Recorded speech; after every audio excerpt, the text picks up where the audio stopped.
dengan seorang perempuan, istrinya begitu ya. Ternyata rumah dari istrinya, kemudian keseharian, kebutuhan sehari-hari juga dari istrinya, segala macam dibantu oleh pekerjaan, sebagian juga dibantu oleh istri. Tapi kemudian si suami kesannya ongkang-ongkang.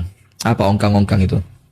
Santai saja. Ongkang-ongkang itu ya nampaknya Kipas-kipas, panas-panas. angin-angin, ya, leyeh-leyeh, penak, tenan.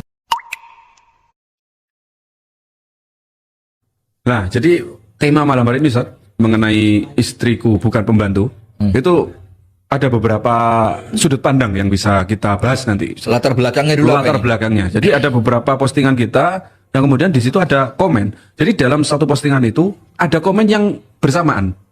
Intinya adalah bahwa ketika sudah berumah tangga, ternyata penyedia fasilitas di rumah tangga itu seorang istri. Ya. Tempat tinggal itu ternyata disiapkan dari keluarganya istri. Kemudian dari pekerjaan itu juga sebagian istri yang menghandle. Ternyata si suami ini enak-enakan Ustaz, di rumah. Ungkang-ungkang kaki. Iya. Malah masih sempet-sempetnya nyuruh si istri ini mengerjakan pekerjaan rumah. Ya, ditambahin lagi. Nah, ditambahin lagi. Atau segala fasilitas tempat tinggal udah disediakan istri, suami bekerja seadanya begitu. Kalau kita lihat mungkin ikhtiarnya kurang maksimal. Iya, Bahkan istri masih juga sempat kerja, tapi masih juga disuruh-suruh. Jadi nyuruhnya itu kalau nyuruh biasa kan wajar Ustaz ya. Kalau seorang suami minta tolong istri nyuruh apa gitu. Tapi nampaknya dari cerita itu nyuruhnya sampai kurang manusiawi. Terlalu berlebihan, sudah kelihatan capek masih dipaksa. Bahasanya udah sampai nggak tahu diri Nggak kali ya. tahu diri Nggak dengan tahu posisinya nggak tahu dia. diuntung. Nggak tahu diuntung. Nah, kemudian sudut pandang yang kedua, Ustaz.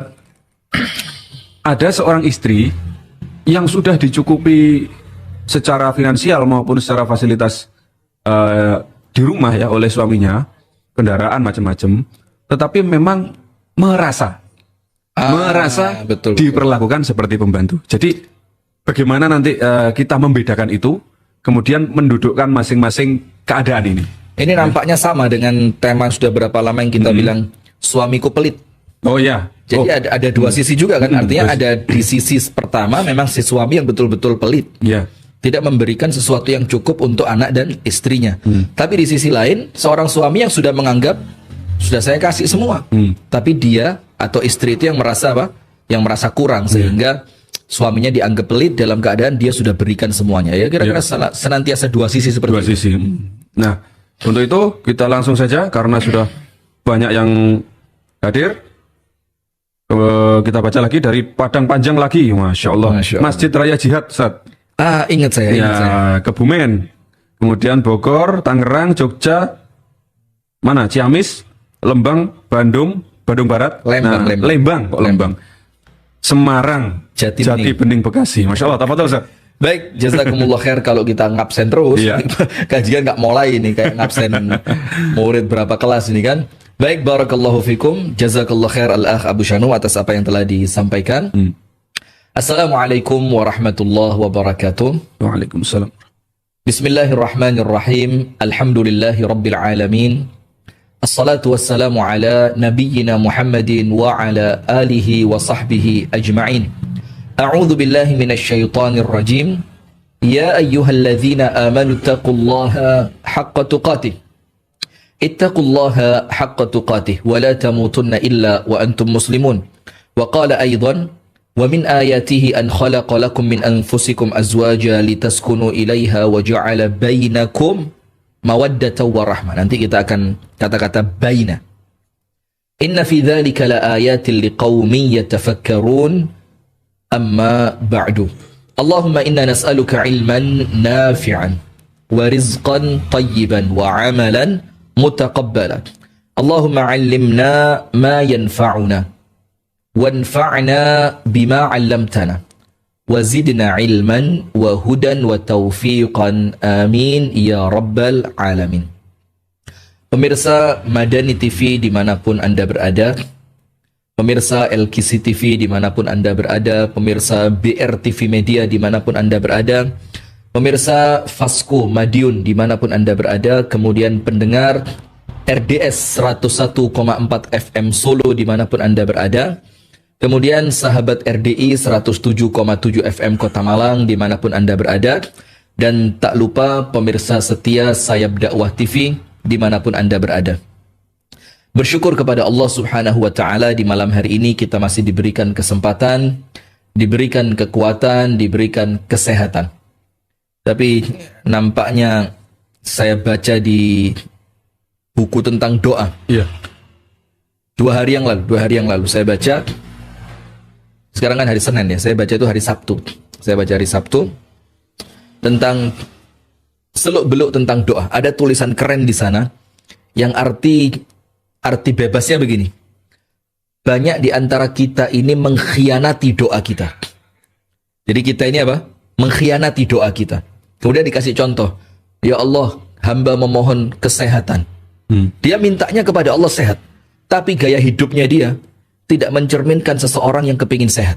Nah, antum tahu maksudnya kan? Seperti tadi itu. Jadi pemirsa, alhamdulillah, ini studio Madani TV yang ada di Pare ini Luar biasa ya. Luar biasa dan mencekam juga ini. Oh, mencekam, Ustaz? Mencekam karena sudah tahu dalam keadaan darah cukup tinggi, kolesterol juga tinggi, asam urat juga tinggi, masya Allah semuanya tinggi. Ini baru datang masuk studio udah hidangannya telur asin, pecel, dan buahnya yang bagus. Buah durian. Dan nggak bisa di kamera ya. kan Ustaz, itu kan kita menghargai operator sebenarnya. Operator. Tapi kenapa Ustaz yang merasa disuguhi? Kalau ada di depan gitu kan ya nampaknya susah dihindari. Karena kita tahu Ustaz sebelum kesini tadi kan minumnya jus ledri, kita tahu. Mana mungkin. Jadi subhanallah memang itulah pemirsa yang dirahmati oleh Allah, maka kita bersyukur kepada Allah dalam keadaan terkadang kehidupan kita ini dan amaliyah kita mengkhianati doa kita. Kepingin sehat tapi pola hidupnya nggak sehat, kepingin sehat tapi nggak pernah mau olahraga, kepingin sehat nggak jaga makanan, itu kan namanya doanya dengan amaliyahnya nggak sinkron. Ikhtiarnya nggak ada ya. Nggak ada ikhtiarnya, maka dia mengkhianati doanya. Tapi dengan semua pengkhianatan itu Allah tetap beri sehat sama kita. Ya Allah. Nah, maka itu salah satu perkara yang perlu betul-betul kita syukuri dan kita masukkan ke dalam hati. Kalau betul-betul bukan karena Allah, sudah geblak dari kemarin kita ini.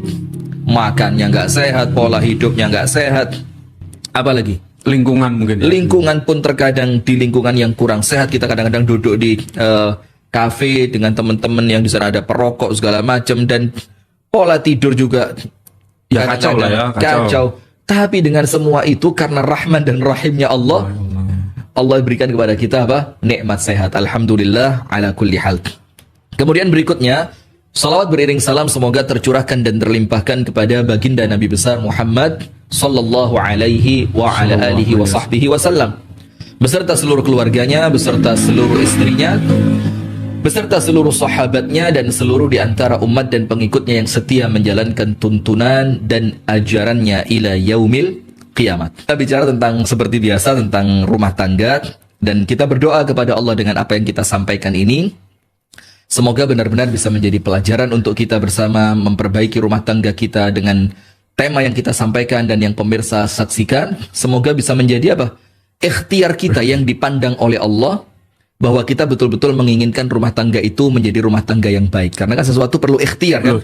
Dan ketika Allah memandang ada ikhtiar, walladzina jahadu fina lanahdiyannahum subulana. Allah akan beri jalan insyaallah untuk orang-orang yang bersungguh-sungguh di dalam ikhtiarnya. Maka materi semacam ini juga bentuk ikhtiar. Bukan kemudian kita menceramai pemirsa, kita sok pinter, sok alim, sok rumah tangga kita paling keren. Enak Ustadz ngomong gitu. Rumah tangganya Ustadz gak rusak sih. Apa tadi? Iya. Ya kalau rusak nanti juga dibilangi lagi kan? Oh, rumah tangganya aja rusak. Kok sok ceramah tentang rumah tangga? Antum tulis gimana tadi? Bentar, saya cari. Coba dibaca. Ini penjelasan juga untuk kita bersama. Jadi artinya bagaimana memposisikan diri terhadap nasihat-nasihat yang kita terima. Ini dia, saya baca ya. Begini. Ada komen mau dibales, keburu dihapus. Begini komennya. Ustadz, begini komennya. Ustadz gampang aja ngomong soal rumah tangga. Ustadz gak ngalamin sih yang kayak saya. Jadi enak aja ngomong, ente gak ngalamin. Ya bener juga sih. Tapi bukannya kalau misal rumah tangga diketahui bermasalah, mudah-mudahan Allah melindungi ya. Kemudian akan ada yang komen begini, oh rumah tangganya sendiri aja bermasalah, sok-sokan mau nasehatin orang lain. Cocok gak? Cocok gak? Jadi ya kayak, ya memang begitu sih sebenarnya. Jadi tidak harus menunggu sempurna untuk kemudian kita memberikan nasihat kepada orang lain. Karena nasihat itu juga ada dua sisi. Ada nasihat yang kita ini membentuk diri sendiri. Karena apabila kita menasehati orang lain, maka secara dalam tanda kutip terpaksa kita pun akan menjadi orang yang nampaknya lebih dewasa. Karena apa?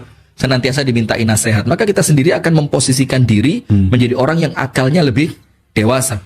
Pada sisi yang kedua memang untuk kebaikan kepada orang yang meminta nasihat. Tapi ya ndak harus kemudian rusak dulu kan baru menceritakan, karena Rasulullah bersabda seorang mukmin tidak akan terjatuh pada lubang yang sama sampai 2 kali. Tapi tidak harus juga Anda jatuh ke lubang itu dulu baru Anda belajar. Tapi kita bisa belajar kepada orang yang pernah terjatuh pada lubang tersebut sehingga kita coba lubang yang lain. Wah, gak bahaya. Ngawur.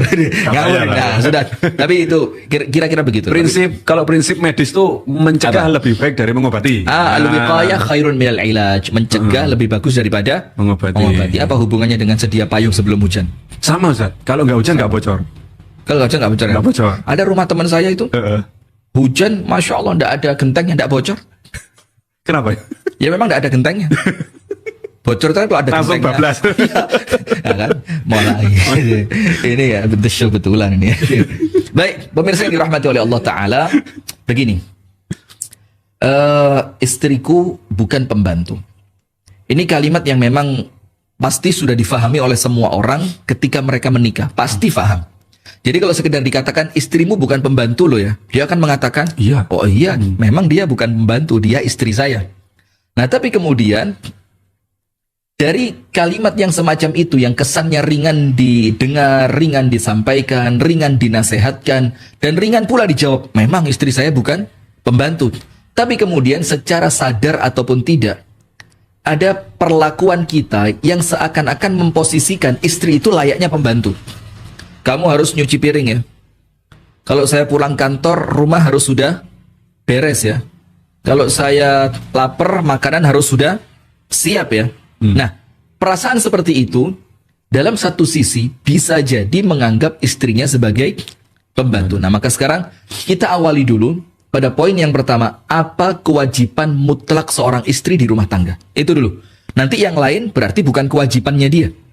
Artinya yang lain itu bisa menjadi kewajibannya istri atau menjadi kewajiban bersama antara suami dan istri. Nah, sekarang dulu hanya ada 2 poin yang diwajibkan di dalam Islam untuk dilakukan seorang istri ketika dia berumah tangga. Poin yang pertama, urusan ranjang. Itu sampai Nabi besar Muhammad SAW itu dalam tanda kutip itu membahasakan dengan bahasa yang kalau kita bayangin kok segitunya sih, tapi untuk menunjukkan pentingnya perkara ini. Apa itu? Kalaupun seorang perempuan berada di atas untanya dan kemudian suaminya memanggil untuk keranjangnya, maka perempuan itu wajib turun. Dalam hadis yang lain dikatakan, dimanapun atau siapapun di antara perempuan yang mereka itu menolak ajakan suaminya ketika suaminya butuh biologis kepadanya, butuh berjima dengannya, maka malaikat melaknatnya sampai pagi. Kan begitu. Nah, maka kewajiban yang pertama yang wajib dijalankan oleh seorang istri, ya tetap ada pengecualian. Kalau sakit, kalau ada kendala, sedang capek, itu tentu pengecualian yang perlu juga difahami bersama antara suami dan istri. Maka poin pertama, apa yang wajib untuk seorang istri? Ada 2. Nomor 1, melayani suami di atas ranjangnya. Karena laki-laki ini mungkin gak sama dengan perempuan. Laki-laki ini kata teman saya, kalau sudah butuh, kemudian gak dikasih, itu ngerayah. Enggak ya? bukan. Apa? Pusing, mungkin berkunang-kunang, Ya, kalau bahasa Inggrisnya itu bludruk. tensi tinggi, Bludruk. sampai opnam enggak ya? Bukan karena itu. bukan. Ngawur itu. Nah, ini bahaya kalau ini. Nah, maka pemirsa dirahmati oleh Allah. Tapi ada yang mengatakan kalau lagi butuh dengan istri, ternyata istri menolak. Maka itu bisa menjadikan emosinya itu apa? Tidak terkontrol. Kacau, kemudian moodnya rusak, kemudian dia menjadi orang yang uring-uringan, segala macam. Nah, itulah kenapa syariat memahami perkara yang semacam itu. Maka oleh syariat, yang diwajibkan untuk seorang istri dilakukan ketika ia berumah tangga adalah melayani kebutuhan ranjang suaminya. Yang kedua, dan ini luas. Apa perkara yang kedua yang menjadi kewajiban seorang istri? Taat kepada suami. Wabil khusus, tidak keluar dari rumah suami tanpa seizinnya. Dua perkara ini yang diwajibkan dalam syariat. Ini kaitannya dengan rumah tangga loh ya. Nanti loh berarti nggak diwajibkan berjilbab. Ini bukan kaitan dengan rumah tangga. Oh berarti nggak diwajibkan puasa. Ngawur Anda.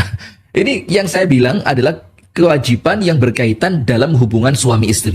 Ada berapa? Dua. Ini yang kemudian banyak para ulama membahas dua perkara ini. Nomor satu, melayani pada kebutuhan ranjangnya.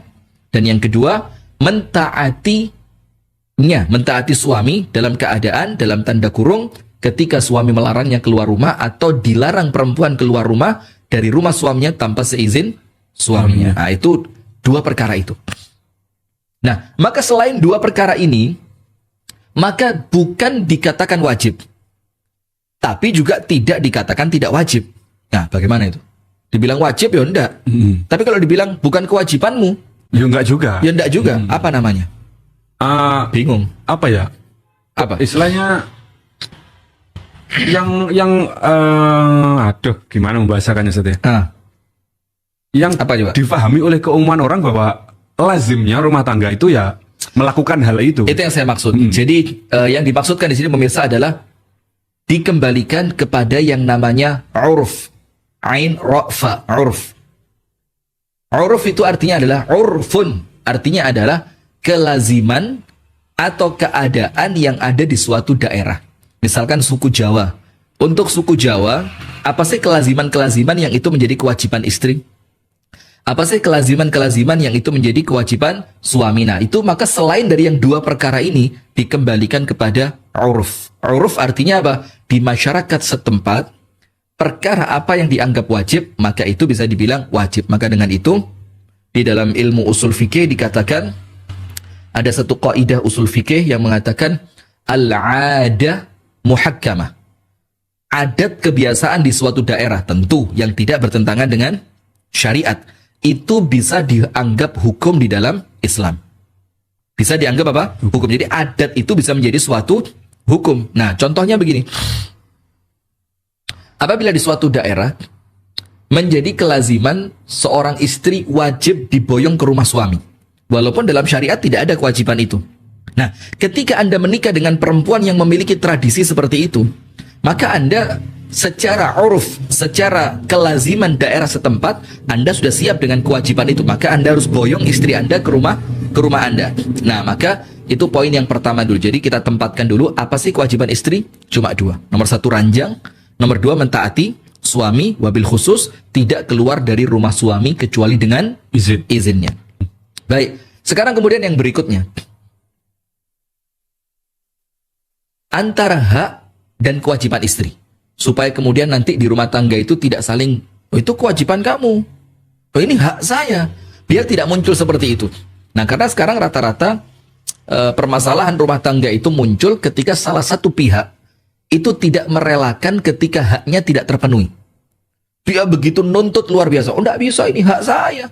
Saya harus dapat ini, saya harus dapat itu, dapat ini, dapat itu.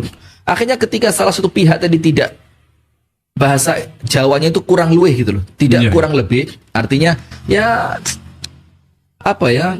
Kurang lebih itu bahasanya memahami lah, saling memahami lah ya. Maka akan muncul permasalahan rumah tangga. Nah, sekarang poin yang kedua tentang hak dan kewajiban seorang istri di rumahnya. Poin yang pertama sudah. Apa sih kewajiban mutlak seorang istri? Hanya dua. Ini yang kemudian banyak dibicarakan oleh para ulama. Sekarang poin yang kedua mengenai hak dan kewajiban. Begini. Bagusnya rumah tangga, saya kena durian kayaknya. Langsung kurang. Iya, kurang. Mata berkunang-kunang kepingin durian lagi. Jadi ngelihat kamera, karena duriannya pas di bawah kamera. Jadi ngelihat kamera itu kayak seret. Boleh dibawakan ke meja? Jangan. Oh enggak ya? Merusak tatanan ini. Nah, poin yang kedua mengenai hak dan kewajiban di rumah tangga. Wabil khusus untuk istri, secara umum untuk suami dan istri. Kaidahnya satu. Untuk perempuan. Untuk perempuan di dalam rumah tangganya, untuk istri di dalam rumah tangganya, kaidahnya satu, dan suami wajib memahami kaidah ini. Allah firmankan di dalam Al-Qur'an, walahunna mithlul ladzi 'alaihinna bil ma'ruf. Dan seorang perempuan itu memiliki hak sebesar kewajiban yang dia tunaikan. iya, tunaikan. Walahunna, dan untuknya mithlul ladzi 'alaihinna bil ma'ruf, semisal dengan kewajibannya dengan cara yang baik, dengan cara yang ma'ruf. Nah, maka ketika istri itu menganggap kewajibannya begitu berat, maka dengan kewajiban yang berat ini sesuai kaidah tadi, hak dia juga besar. Nah, ketika seorang istri itu mengurangi kewajiban-kewajiban yang seharusnya dia lakukan, maka jangan salahkan suami ketika hak Anda pun tidak dipenuhi dengan sempurna. Nah, maka kaidah ini walahunna mithlul ladzi 'alaihinna bil ma'ruf, dan haknya dia sebesar kewajibannya dengan cara yang ma'ruf. Nah, berarti seorang suami kudu ngerti, harus paham ketika Anda memberikan beban-beban kepada istri di rumah tangga yang ternyata beban itu tidak diwajibkan secara syariat.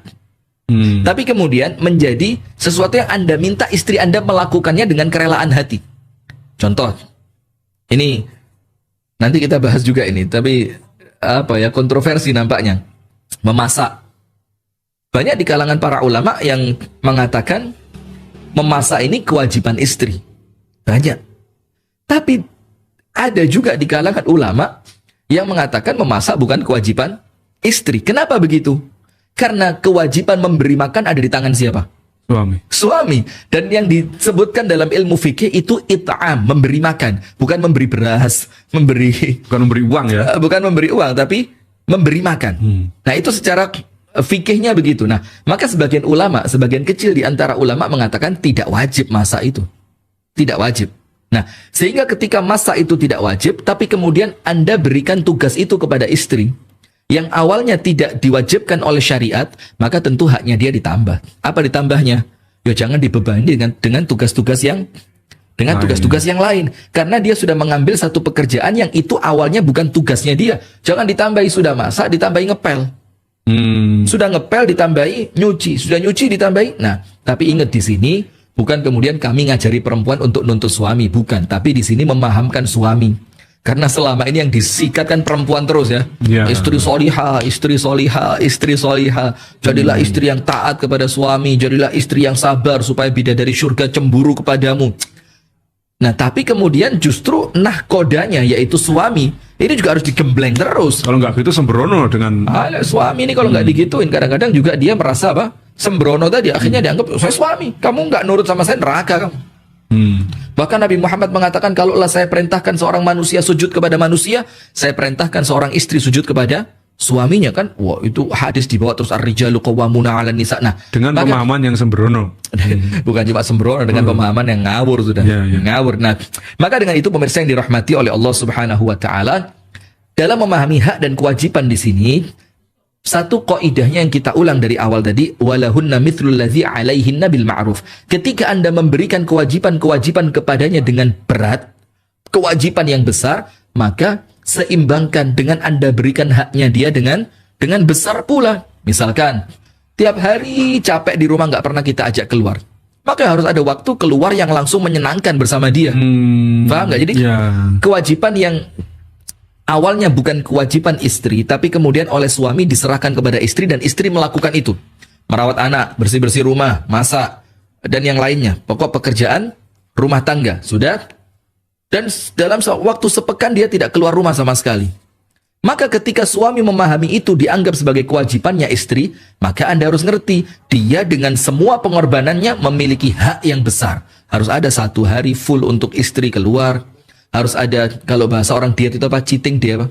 Cheating day. Apa cheating day itu? Cheating day, hari bebas setelah di-pressure dengan batasan makan. Kemudian di satu hari dia bebas mau makan apapun. Bahkan batu kalau perlu, monggo dimakan. Pemirsa, saya sampaikan serius pemirsa ya. Ada larangan karena kita mendekati ibadah kurban ya. Ada larangan, dilarang beli kambing kurban dari batu. Jadi ada larangan dari panitia-panitia kurban, dilarang membeli kambing kurban dari batu. Itu dilarang. Nah, Baik, yang kita lanjutkan. Sudah itu penjelasannya apa? Itu maklumat penting ya, iklan. iya, iklan. Nah, sama seperti yang Allah Abu Syanum. Ini kalau nggak dijelasin bahaya. Bahaya. Nanti jelasin. Heeh. Kenapa Ustaz? Kenapa Ustaz? Nggak gitu. Pura-pura nggak tahu. Iya, Kira-kira. saya nggak tahu. Saya nggak tahu Ustaz. Pengen tahu? Sebenarnya sudah tapi pengen. Kamu nanya. Gak bayar ta. Nah, begini. Maksudnya batu di sini bukan kota wisata batu. Iya. Tapi apa? Bahannya dari batu. Ya, Kambing, patung kambing dari batu atau apalah. tapi saya sering lihat dari batu itu macan Ustaz. Kambing jarang saya. Iya, macan. Pucon. John ada ya? Pucon bukan batu apa? Kok macan dari batu? Ya macan itu, macan. Iya, patung. Udah, kita ya, lanjutkan. Nah, maka seperti Al-Akh Abu Syanum tadi sampaikan, semakin kita banyak bercanda, semakin susah motong-motong video nanti.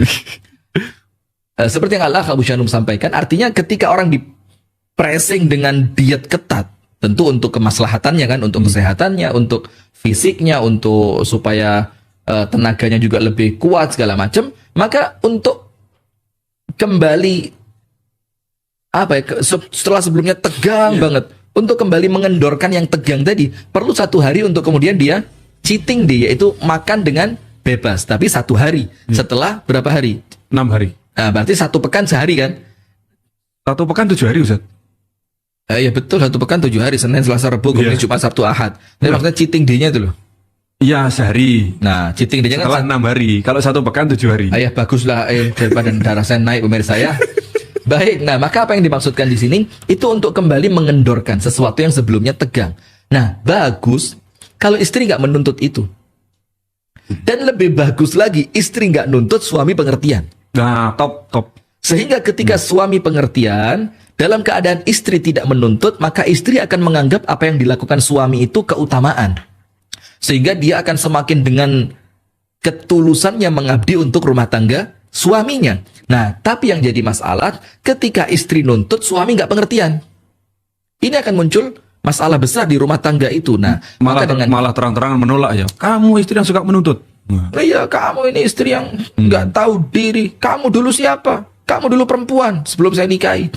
Sekarang tetap. Setelah saya nikahi kamu jadi ibu sekarang. Macam-macam, tambah ngawur lama-lama. Nah, sudah.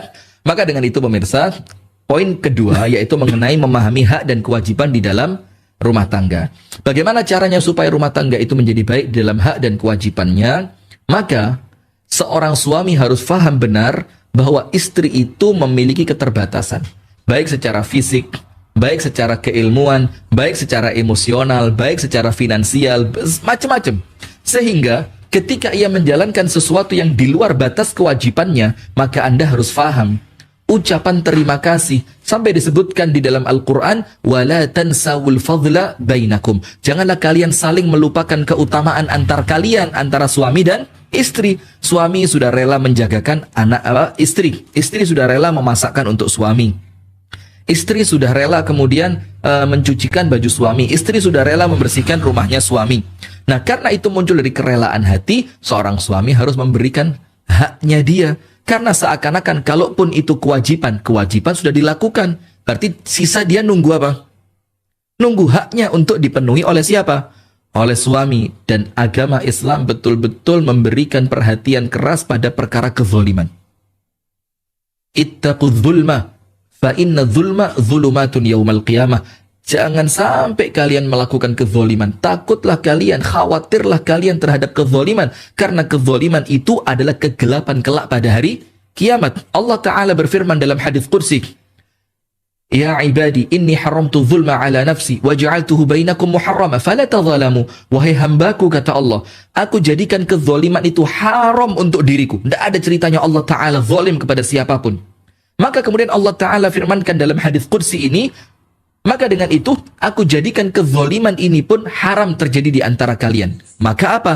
Fala tadzalamu, janganlah kalian saling menzalimi. Apa bentuk kezaliman itu?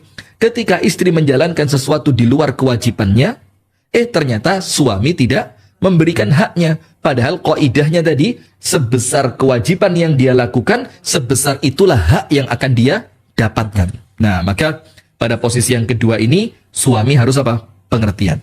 Berarti secara tidak langsung dapat kita katakan Ustaz ya, ketika istri melaksanakan sesuatu yang besar dalam rumah tangga, kemudian suami nggak memenuhi haknya, Iya, bisa dikatakan ada kezaliman di sana. betul.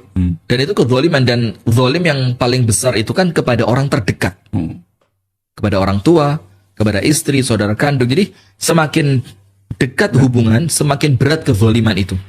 Maka ketika saya disakitin orang yang tidak saya kenal, ya sehari 2 hari lupa. Tapi ketika saya disakiti oleh orang yang betul-betul saya kenal, oleh kakak saya, oleh adik saya, wal'iyadzubillah, maka sakitnya tentu lebih terasa, dan dampaknya itu semakin panjang. Nah, maka dengan itu salah satu perkara yang perlu kita jauhi adalah terjadinya kezaliman di dalam rumah tangga. Kenapa? Innahu la yuflihudz zalimun. Dalam surat Yusuf dikatakan tidak akan pernah beruntung orang-orang yang zalim. Apa artinya? Rumah tangga tidak akan baik apabila rumah tangga itu di dalamnya terjadi apa? Kezaliman. Sip. Itu poin yang kedua. Jadi seorang suami harus paham ketika kewajiban istri dianggap besar, maka berikan haknya juga yang sepadan. Itu poin kedua. Nah, sekarang kita kembali pada cerita yang antum sampaikan tadi. Iya. Jadi seorang suami menikah dengan seorang perempuan, istrinya begitu ya. Ternyata rumah dari istrinya, kemudian keseharian, kebutuhan sehari-hari juga dari istrinya, segala macam dibantu oleh pekerjaan, sebagian juga dibantu oleh istri. Tapi kemudian si suami kesannya ongkang-ongkang. Apa ongkang-ongkang itu?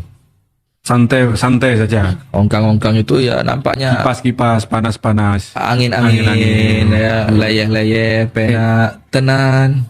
Mantap. Tahu antum lagu itu ya? Tahu. Nah, ya. Nah, sudah. Maka yang seperti itu pemirsa yang dirahmati oleh Allah.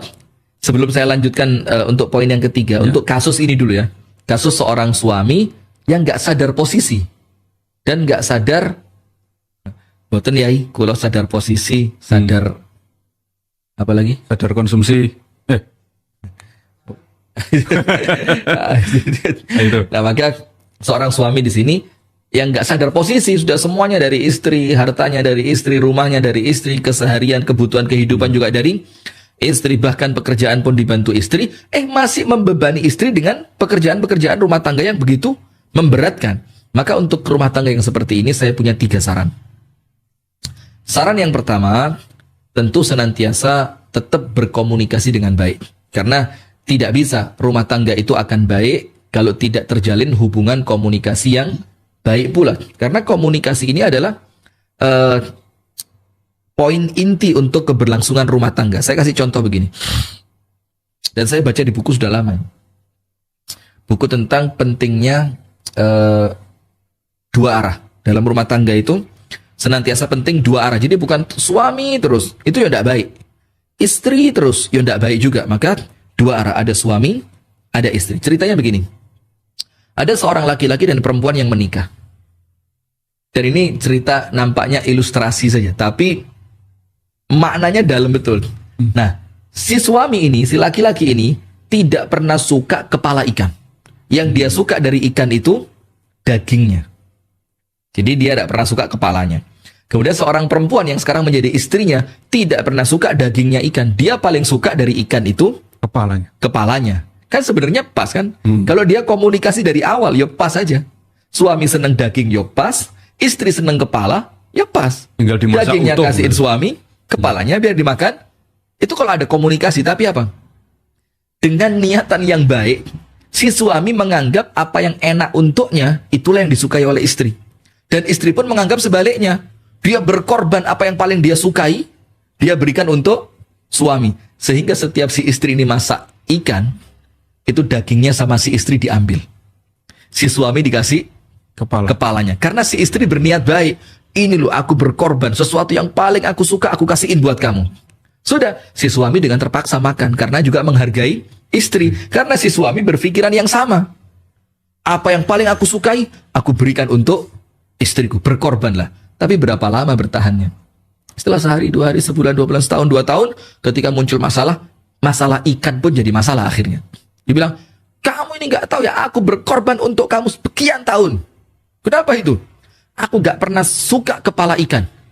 Dan aku suka dagingnya. Tapi karena aku berkorban, aku berikan dagingnya untukmu dan kepalanya untukku, kata suami. Si istri mikir, lah, Padahal saya sebaliknya. Saya nggak pernah suka daging ikan. Saya paling suka kepalanya. Tapi saya berkorban untuk kamu. Kepala yang saya sukai justru saya kasihkan kamu. Saya dengan terpaksa makan dagingnya. Coba dari awal dikomunikasikan. Selesai itu masalah. Iya. Tuntas itu barang itu. Saya nggak Bungkus. suka kepala ikan, saya sukanya kepala kambing. Oh, Lah, gitu, nggak suka. harusnya gitu. Kalau kepala kambing nggak suka. Nggak suka. Nggak suka. Oke. Kalau saya kambing itu suka yang dagingnya utuh Oke. itu. Oh, sama berarti. Sama ya. Sama. Tapi ya Masya Allah ya. Kambing oven ya. Allahu Akbar. Oke. Enak. Insya Allah next siaran, next day, next time kita sediakan. Baik. Nah maka saran saya yang pertama untuk keluarga yang seperti diceritakan oleh Al-Akh Abu Shanum, suami yang nggak tahu diri, dalam keadaan istri yang sudah mulai capek dengan semuanya, maka nomor satu, bangun komunikasi. Duduk secara dewasa, ngomong apa adanya. Mas, Bang, suamiku, Beb, Say, Ton, Hani, nice. Hani, Hani, Hani. apa ini? Ani, ngawur antum.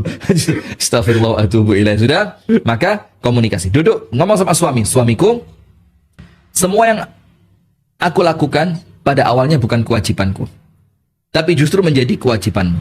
Nah, maka dibicarakan. Sehingga tanya sama suami, apa yang menjadikan kamu males? Padahal aku sudah berkorban sebanyak ini. Rumah ya bukan berarti mengungkit-ungkit ya. Tapi kemudian kan menyadarkan seseorang itu perlu. Iya. Itu yang kemudian dibilang jas merah itu. Jangan sekali-sekali lupa sejarah. Jadi harus paham. Dulu kamu siapa? Bagaimana awal kita berumah tangga? Rumah juga ini hasil dari perjuangan siapa? Nah itu dibicarakan di awal. Karena tanpa komunikasi mustahil rumah tangga menjadi baik. Poin kedua, Anda, yaitu istrinya ya, Anda yaitu si istri dalam rumah tangga tadi, itu ajaklah orang-orang dari kerabat dekat suami untuk menasehati suami. Karena kalau Anda yang menasehati nampaknya sudah nggak akan mempan. Tapi apa? Cari salah seorang kerabat dari suami atau siapapun yang dihargai dan dihormati dan didengarkan ucapannya oleh suami itu untuk menasehati suami.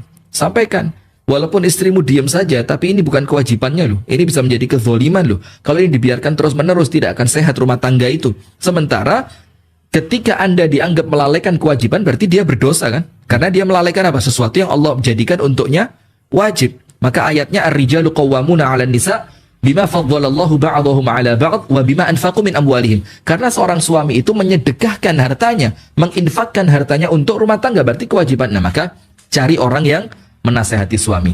Dan yang ketiga, jangan pernah putus berdoa. Jangan pernah putus berdoa. Karena hati seorang manusia itu berada di dalam genggaman Allah Ta'ala. Di dalam kekuasaan Allah Subhanahu Wa Ta'ala. Maka ketika Anda banyak berdoa, maka insya Allah di sana Allah akan berikan jalan keluarnya. Sip, itu jawab tentang kasus antum ya. Nah sekarang kita kembali pada poin yang ketiga. Poin yang pertama, ingat, kewajiban istri pada hakikatnya cuma berapa? Dua. Ranjang dan taat kepada suami untuk tidak keluar dari rumahnya tanpa izinnya. Yang kedua, memahami hak dan kewajiban. Ini poin untuk suami. Ketika Anda berikan kewajiban yang berat, maka berikan hak yang besar untuk siapa? Istrimu. Hak didengarkan, hak diajak rekreasi, hak diberikan ya mungkin uang jajan yang lebih untuk dia bisa memberi hadiah kepada ibunya, kepada orang tuanya, dia pengen beli apa yang mungkin dia inginkan begitu. Poin ketiga, mengenai istriku bukan pembantu. Saya punya dua cerita. Dan cerita ini keduanya terjadi pada zaman Rasulullah Muhammad SAW. Untuk yang mengatakan memasak itu bukan kewajiban istri. Bersih-bersih rumah itu bukan kewajiban istri. Ada cerita yang pertama, yaitu Sayyidah Fatimah radhiyallahu taala anha wa ardhaha. Suatu hari Sayyidah Fatimah ini mendatangi rumah Ibunda Aisyah radhiyallahu taala anhuma, kemudian bertanya kepada Ibunda Aisyah, di mana ayahku? Dibilang masih keluar. Nanti kalau ayahmu pulang, aku akan beritahu bahwa Siti Fatimah mencarinya. Sudah. Singkat cerita, karena rumah Rasulullah dengan rumah Ibunda Aisyah, dengan rumah Siti Fatimah itu berdekatan. Maka Rasulullah setelah pulang datang ke rumah Siti Fatimah. Ditanya, ada perlu apa? Kemudian Siti Fatimah itu menunjukkan tangannya di hadapan ayahnya, bahwasanya tangannya itu sudah begitu kasar, sudah ada bekas luka apa sana, kasar gitu kan. Radhiyallahu taala anha wardaha, dan ini adalah penghulu perempuannya surga. Tangannya seperti itu. Kemudian dia mengatakan, ya Rasulullah, Ali rajul faqir, Ali bin Abi Thalib laki-laki miskin. Maka di rumah ini, kata Siti Fatimah, aku yang menghaluskan gandum, aku yang merawat kudanya Ali ibnu Abi Thalib, aku yang mencarikan makanan untuk kudanya, aku yang memasak di rumah ini, maka sampai tanganku seperti ini. Maka, ya Rasulullah, berikan untukku satu orang pembantu. Itu kan permintaannya Siti Fatimah. Dan insya Allah, semua dari pemirsa kalau sudah rajin mengikuti saya dakwah TV, insya Allah sudah faham hadis ini. Rasul berikan kepada Siti Fatimah, aku beri untuk kamu yang lebih baik dari pembantu. Kalau gambaran kita kan, wah mungkin keren nih, kasih duit besar ini, kasih rumah yang lebih mewah ini, dikasih makanan siap makan ini kan, siap saji. Ternyata apa yang lebih baik dari pembantu yang Rasul berikan kepada Siti Fatimah? Diberi satu amalan yang menjadikan pekerjaan rumah itu terasa ringan. Apa amalannya? Zikir sebelum tidur. Subhanallah 33, Alhamdulillah 33, Allahu Akbar 34. Jadi Allahu Akbarnya bukan 33 tapi 34, sehingga genap 100. Apa Rasul katakan? Itu khairun laki minal khadim. Zikir yang kamu baca sebelum tidur tadi itu lebih baik dibandingkan engkau mendapatkan seorang pembantu. Nah, maka artinya di sini Rasulullah melihat bahwa pekerjaan rumah itu dilakukan oleh siapa? Siti Fatimah, dalam artian oleh istri. Tapi Rasulullah tidak mengingkari. Berarti apa? Itu namanya sunnah taqririyah. Sunnah yang oleh Nabi Muhammad tidak diingkari. Sama Nabi Muhammad itu dibiarkan. Jadi artinya apa? Itu merupakan sesuatu yang lazim. Berarti kalau dikatakan memasak bukan tugasnya istri, yo tidak tepat juga. Walaupun kalau dikatakan itu kewajibannya istri, yo Bisa jadi tidak tepat. tidak tepat juga, karena memberi makan itu kewajiban suami. Nah, itu kisah yang pertama di mana Rasulullah melihat dan kemudian oleh Rasulullah tidak diingkari. Cerita yang kedua, putrinya Sayyiduna Abu Bakar As-Siddiq radhiyallahu taala anhu yang bernama Asma. Ini lebih, kalau bahasa kita mohon maaf, ini lebih Rasulullah Asma salah satu yang dijamin masuk surga. Atau kalau saya tidak salah ingat, kurma dari kebun yang cukup jauh. Untuk dibilang ada untuk makanan kuda, ini dibilang memang untuk makanannya dia dan keluarganya. Kemudian ketika berpapasan dengan Rasulullah, dalam keadaan Asma binti Abi Bakar ini memanggul di atas kepalanya dengan beban yang berat, apa Rasul katakan? Wahai Asma, kalau engkau berkenan, naiklah ke atas untaku. Oleh Rasulullah diringankan bebannya Asma binti Abi Bakar ini. Kemudian apa kata Asma? Sekiranya aku tidak ingat bahwasannya suamiku sangat pencemburu, aku akan naik kepada untanya Rasulullah Shallallahu Alaihi Wasallam. Tapi karena aku ingat bahwa suamiku sangat pencemburu, maka aku tinggalkan itu dan aku rela mengangkat beban berat sampai tiba di rumahku. Nah, kisah yang kedua ini juga Rasulullah tidak mengingkari ketika Asma mengerjakan sebagian pekerjaan rumah tangga. Tapi dari dua kisah ini perlu diingat, karena Rasul betul-betul tahu suami mereka siapa. Rasul betul-betul tahu keadaan ekonomi suami mereka. Rasul betul-betul tahu kesibukan suami mereka. Ali bin Abi Thalib radhiyallahu taala anhu mendampingi Rasulullah kemanapun Rasulullah pergi. Sibuk dengan melayani Rasulullah Shallallahu Alaihi Wasallam dengan berbagai macam kesibukannya. Maka ketika melihat putrinya sibuk dengan kegiatan rumah tangga, Rasul bilang, ya pantas wong suamimu sibuk. Beda kalau suami seperti yang cerita tadi. Kipas-kipas, angin-angin, nah, macam-macam kan. Begitu pula dengan Az-Zubair ibn al-Awwam. Rasul tahu Az-Zubair prajurit perang, di mana kehidupannya tidak pernah jauh dari peperangan, laki-laki yang sibuk, dan Rasul tahu betul. Maka Rasul tidak mengingkari itu. Tapi yang jadi masalah, ketika suami dalam keadaan mampu, ketika suami dalam keadaan bisa, tapi karena kemalasan dan keengganannya, suami tidak memberikan untuk istrinya sesuatu yang layak. Nah, ini yang jadi masalah. Maka pada poin yang ketiga, perlu diperhatikan. Suami yang kaya, di dalam sebagian literatur fikih Syafi'i, berkewajiban memberikan makan kepada istrinya satu hari, itu 2 sok gandum. Berarti apa? 1 sok itu sekitar berapa ya? 7 ons, sekitar 7 ons. Berarti 1 hari kalau suami kaya, dia wajib ngasih istrinya 14 ons atau 1,5 kilo lah katakan ya, 1,5 kilo beras atau setara dengan itu, plus lauknya. Dan lauknya tidak dibilang harus gulai, sate, balungan pedas. Enggak, lauknya apa? Ya bakso dong, lauk yang pantas aja, lauk yang jangan bilang bakso dong. iklan. Bukan iklan, nanti pengen saya. Nah, nanti sudah dia itu bebas lauknya apapun. Itu untuk suami yang kaya. Berarti kalau suami memberikan lebih dari itu keutamaan. Nah, sementara kalau suami yang miskin, kalau suaminya miskin, kewajibannya cuma satu sok, 7 ons per hari.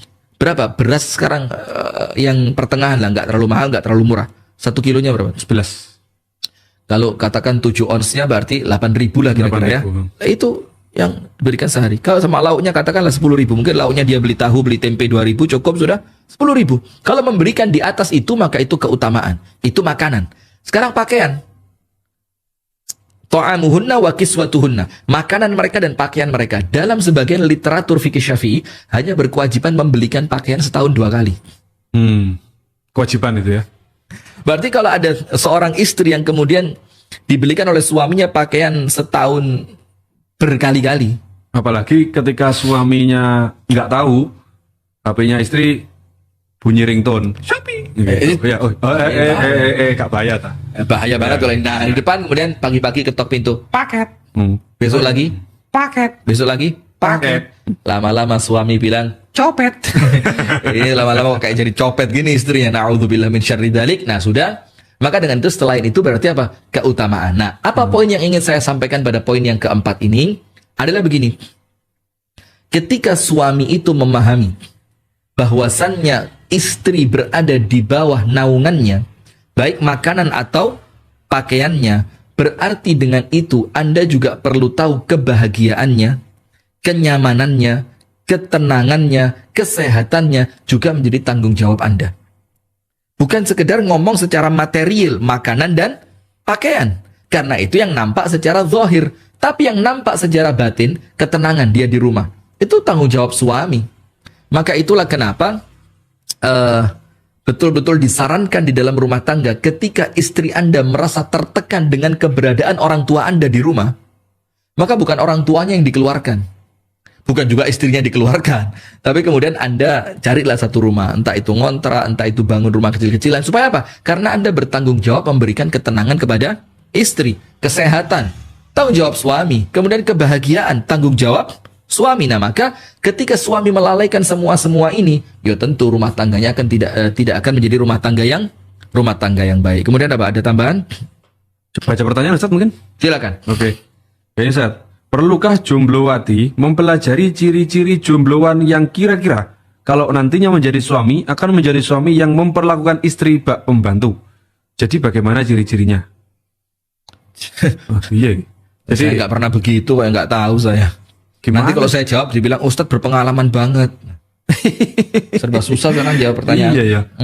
Gimana cara ngetahui bahwa seorang laki-laki itu nantinya akan memperlakukan istri sebagai pembantu? Ya nggak bisa saja. Begini. Gimana? Bisa nggak? Ya memang kalau dibilang seperti ilmu pasti ya tidak juga. Tapi kita kan punya ya pandangan lah sebagai laki-laki. Yang pertama, Anda lihat keseharian dia di rumah. Ya tentu taunya bukan karena Anda pasang CCTV di rumahnya dia, tapi Anda tanya kepada orang tuanya, Anda tanya kepada kerabat dekatnya, Anda tanya kepada sahabat dekatnya, keseharian dia di rumah. Dia bisa mandiri untuk dirinya sendiri atau tidak? Kalau dia sudah tidak bisa mandiri untuk dirinya sendiri, alamat sudah, nanti istrinya bakal capek itu. Iya enggak? Ambilin baju dong. Bersihin sendal dong. Cuciin mobil dong. Gantiin ban mobil dong. Kemudian gantiin tandon rumah dong. Tandon rumah suruh ganti. Nah, maka yang pertama dilihat kesehariannya di rumah. Itu nomor 1. Supaya Anda tidak seperti membeli anjing dalam karung. Kucing dalam karung. Supaya apa? Tahu betul. Yang kedua, perhatikan bagaimana ia memperlakukan orang tuanya. Ini penting ini. Karena sebagaimana dia memperlakukan orang tuanya, maka dia akan mendidik anaknya untuk memperlakukan ibunya nanti. Dan Anda yang calon ibunya. Berarti apa? Ketika dia memperlakukan orang tuanya dengan baik, insya Allah dia mengerti bagaimana memperlakukan seorang istri dengan baik. Dan yang ketiga tentu perhatikan sholatnya. Ini perkara inti. Karena kalau sholatnya baik, semuanya baik. Kalau sholatnya tidak baik, semuanya tidak baik. Barakallahu fikum. Nah sekarang, Saya akan tutup dulu dengan poin terakhir sebelum nanti Al-Akh Abu Syanu mungkin ada tambahan atau ada tambahan dulu? Pertanyaan, Ustaz. Ya boleh lah pertanyaan dulu, silakan. Ini Ustaz, Assalamualaikum Ustaz. Saya ibu satu anak, LDR 2 tahun. Jadi LDR long distance relationship. Iya. Waduh. LDR. Baru sekarang tahu suami selingkuh tinggal bersama LC. LC itu apa ya? LC. Ya itulah. Lulusan LIPI. Ya. LC. saya kasih apa itu? Bukan. Itu TV One, ILC. Saya kasih pilihan nikahi biar nggak zina, tapi saya mundur. Nah, itu bukan. Oh, itu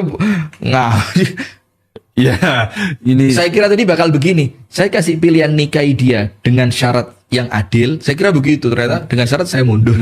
Atau tapi dia nggak mau. Nah, namun sekarang nggak berubah dengan hal itu. Maunya saya sabar, tunggu dia bereskan. Apakah masih manfaat pernikahan semacam ini? Terus sudah dimaafkan, dihujah, tabayun, ikhtiar dari sholat, doa, sepertiga malam dan istikharah pasrah, Ya. tapi masih digantung rasanya sama suami. baik. Mana yang lebih baik antara menunggu dia tobat, menyesal, atau mulai bersikap tegas untuk minta pisah? Ada videonya ini. Kapan harus berpisah dan kapan harus bertahan. Oh iya, silakan nanti searching YouTube di Sayap Dakwah TV ada sudah ya. Di Dan itu lengkap salah ya. satu video yang viewernya top cukup ya. tinggi juga ya. Jadi di sana kita jelaskan kapan sih kita harus bertahan dalam rumah tangga yang nampaknya tidak seperti harapan kita, dan kapan kita harus mengambil keputusan tegas. Nampaknya saya harus pisah. Nah, tapi intinya begini.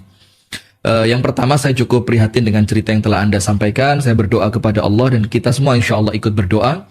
Semoga Allah Ta'ala memberikan kesabaran untuk Anda. Allah berikan pahala yang besar di balik musibah yang Anda alami. Dan semoga Allah Ta'ala perbaiki keadaan suami dan rumah tangga Anda. Amin ya Rabbal Alamin. Nah, maka poin yang pertama, tentu LDR itu tidak sehat.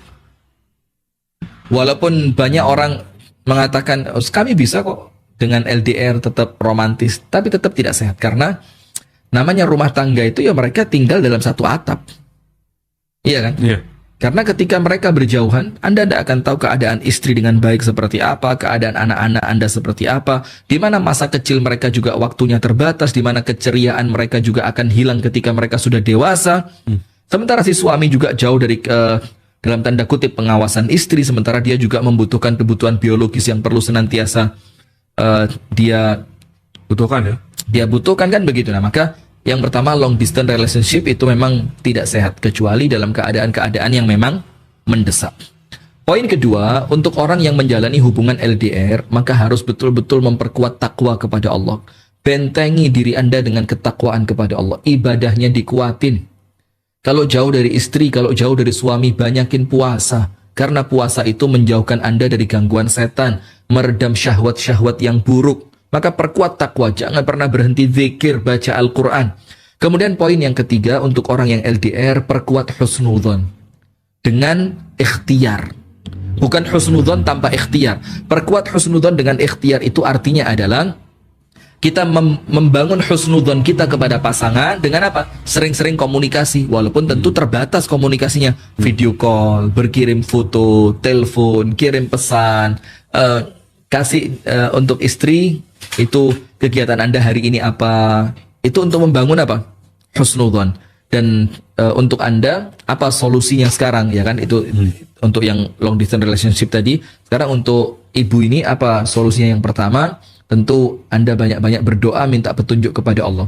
Oh, saya sudah doa Ustadz sepertiga malam terakhir. Nah, jangan begitu. Karena penantian yang panjang untuk dikabulkannya doa itu ibadah.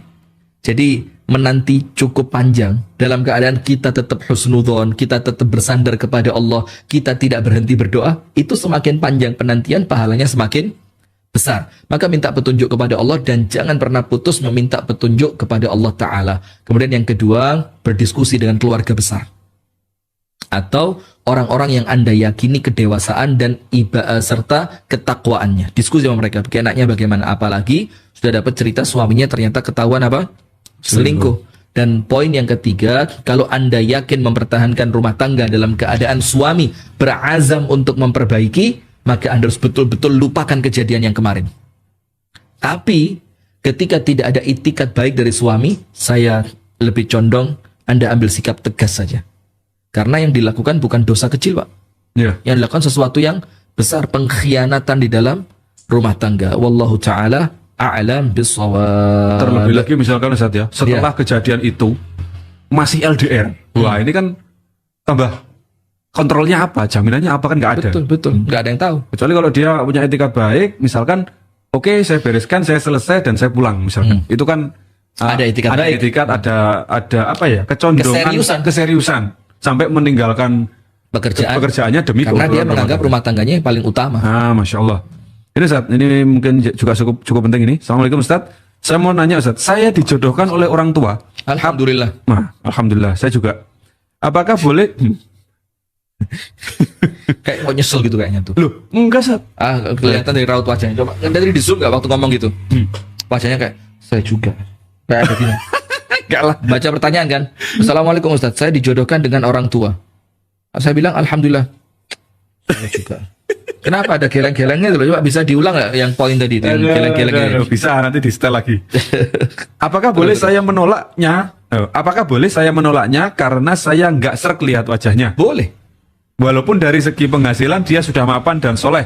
Aduh, Mbak. Wajah yang kurang tampan termaafkan dengan dompet yang tebal. Allah. Potong. Jangan. Oh, jangan. Bahaya. Potong kambing maksudnya. Iya. Wajah yang kurang tampan termaafkan dengan dompet tebal. Karena Anda hidup sama dia panjang. Nampaknya finansial penting untuk hidup yang panjang tadi. Dari sekedar wajah yang nanti bisa jadi semakin lama semakin berkurang. Atau gini Ustaz. Ya, tapi hartanya bisa berkurang ya. Enggak, misalnya gini kan mapan ya, sudah mapan dan soleh. Nah, berarti secara spiritual kan udah ganteng gitu ya. Tinggal fisik. Ya tinggal gunain kemapanannya aja untuk merubah fisik gitu loh. Iya. Ngeramut. Jadi tinggal bagaimana kita menyikapi. Ngerawat, Nah, tapi intinya boleh tidak menolak perjodohan yang digagas oleh orang tua? Jawabannya boleh. Oh, boleh Ustaz. Dan orang tua tidak boleh memaksa anak untuk menikah. Tidak boleh, apalagi anak perempuan. Dia tidak boleh dipaksa untuk menikah ketika memang dia tidak suka. Maka ada seorang perempuan yang dinikahkan dengan terpaksa, Rasulullah bilang pernikahannya digagalkan karena dia merasa dijodohkan dengan paksa. Jadi tidak boleh maksa, dan Anda punya hak untuk menolak, tapi tetap karena yang Anda tolak adalah pilihan orang tua, yo fikirnya matang-matang, karena tidaklah orang tua itu memilihkan kecuali insya Allah apa yang menurut mereka terbaik bagi anaknya. Tapi ingat, kebaikan untuk orang tua belum tentu sama dengan kebaikan yang diharapkan oleh seorang anak. Maka orang tua tidak boleh maksa anaknya, dan anak punya hak untuk menolak dengan cara yang baik. Gimana Ustaz? Bagaimana? Ada poin lagi? Baik, poin terakhir ini mengenai istriku bukan pembantu. Jadi begini, langgengnya rumah tangga pada poin yang terakhir, poin yang kelima, di sini ada tafahum baina az-zaujain, saling memahami antar kedua suami istri.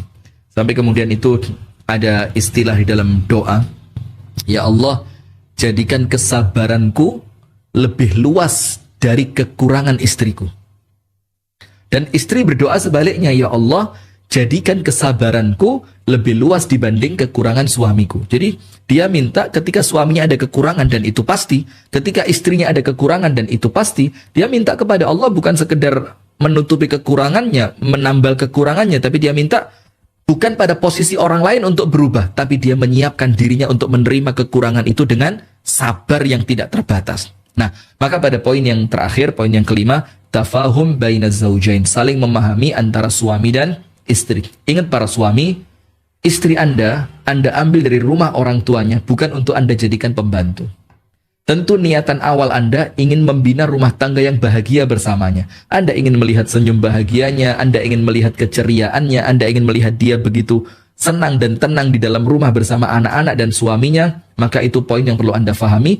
Dia Anda ambil dari rumah orang tuanya bukan untuk menjadi pembantu di rumah Anda. Nah, begitu pula istri.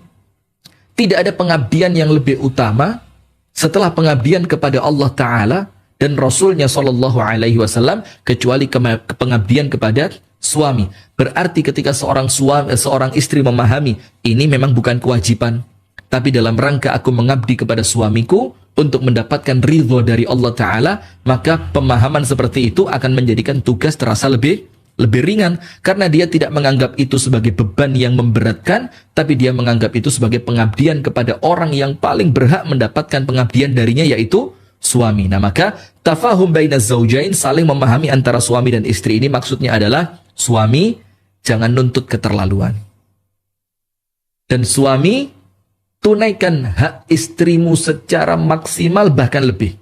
Nuntutnya jangan keterlaluan supaya istri tidak merasa terbebani, dan ketika memberikan sesuatu kepada istri, berikan yang lebih dari hak yang seharusnya dia dapatkan. Begitu pula istri, berikan kewajiban Anda terhadap suami dengan maksimal,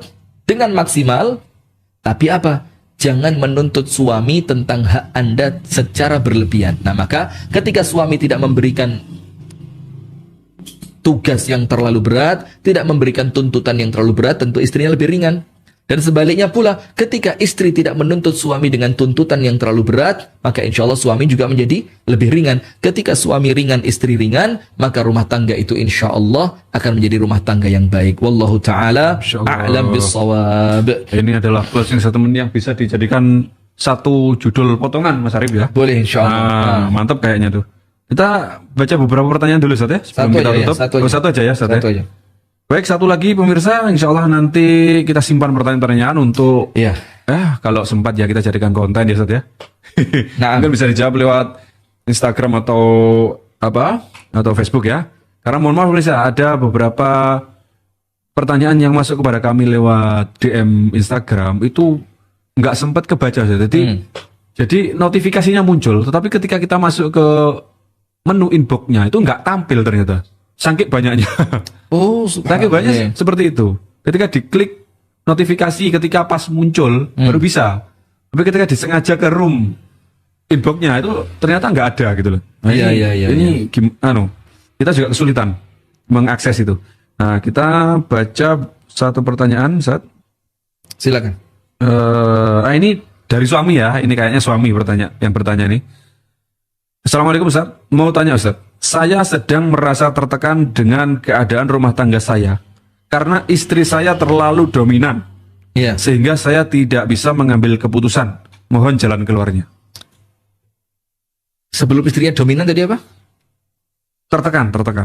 Karena istrinya terlalu. Baik. dominan. Jadi begini, perkara semacam ini bukan perkara yang jarang ditemui. Artinya perkara yang nampaknya banyak terjadi, apalagi kita hidup di suatu daerah yang nampaknya memang istri itu begitu kuat. Uang dipegang istri, keputusan di tangan istri. Apalagi? Bahkan di jalanan itu dikuasai mama. Oh ya? Iya. Kan ini trennya kan julukannya adalah makhluk terkuat di bumi. Iya, begitu kata netizen. Makhluk terkuat di bumi, Iya. Ajaib ya. Apalagi kita tinggal di tempat yang perempuan itu memang, atau istri itu memang mendapatkan peran lebih di rumah tangga. Dia yang mengatur keuangan rumah tangga, dia yang mengatur bagaimana anak-anak di rumah. Nah, maka dengan itu, poin yang pertama, ketika Anda mengatakan istri terlalu dominan dan Anda merasa tertekan, pasti dan tidak mungkin salah. Insya Allah, pasti dan tidak mungkin salah. Apa itu? Anda lemah dari dua hal. Entah finansial atau keilmuan. Bisa dipastikan. Karena ketika Anda kuat secara finansial, atau Anda kuat secara keilmuan, ilmu itu luas. Bisa jadi kematangan berpikir, kedewasaan, kematangan dalam menyikapi masalah, maka istri tidak akan pernah merasa dominan dibanding Anda. Maka poin pertama ini dulu yang Anda perlu perbaiki. Kenapa kemudian Anda lemah dari dua sisi tadi? Padahal dua sisi itu adalah puncaknya kepemimpinan seorang suami di rumahnya. Secara finansial, dia menyedekahkan, menginfakkan hartanya untuk anak dan istrinya. Secara keilmuan, untuk mengarahkan nahkoda bahtera rumah tangga ini menuju arah yang benar. Poin yang kedua, ketika istri seperti itu, maka dia tidak akan berani melakukan itu kecuali Anda memberi peluang. Kecuali Anda memberi peluang. Apa maksud Anda memberi peluang di sini? Artinya adalah Ketika si istri itu merasa dominan, berarti sebelumnya ada sesuatu yang tidak terselesaikan oleh suami. Sehingga istri ambil peran ternyata beres. Akhirnya terulang, sampai pada akhirnya istri menganggap, kamu nggak ada artinya. Sehingga dia merasa dominan. Dan yo pasti, kalau istri yang dominan di rumah tangga, suami tertekan, itu pasti. Nah, maka poin yang ketiga, perkuat mentalitas Anda. Perkuat kemampuan Anda untuk mengatur rumah tangga. Dan bekerja yang keras, bekerja yang sungguh-sungguh. Ketika Anda memiliki semua itu, insya Allah perlahan istri Anda akan Anda balik dalam keadaan Anda yang dominan atasnya. Tapi ingat, ini kita sampaikan bukan untuk menang atau kalah, menangan, kalahan, bukan. Tapi untuk apa? Untuk mengembalikan posisi suami sebagai ar-rijalu qawwamuna 'alan nisa. Barakallahu fikum. Kita tutup perjumpaan kali ini, perjumpaan The Show pada malam hari ini dengan doa kafaratul majelis. Subhanakallah bihamdik, asyhadu an la ilaha illa anta, astaghfiruka wa atubu ilaik. Ada kurangnya, ada sesuatu yang kurang berkenan, kami mohon maaf yang sebesar-besarnya. Assalamualaikum warahmatullahi wabarakatuh. Waalaikumsalam warahmatullahi wabarakatuh.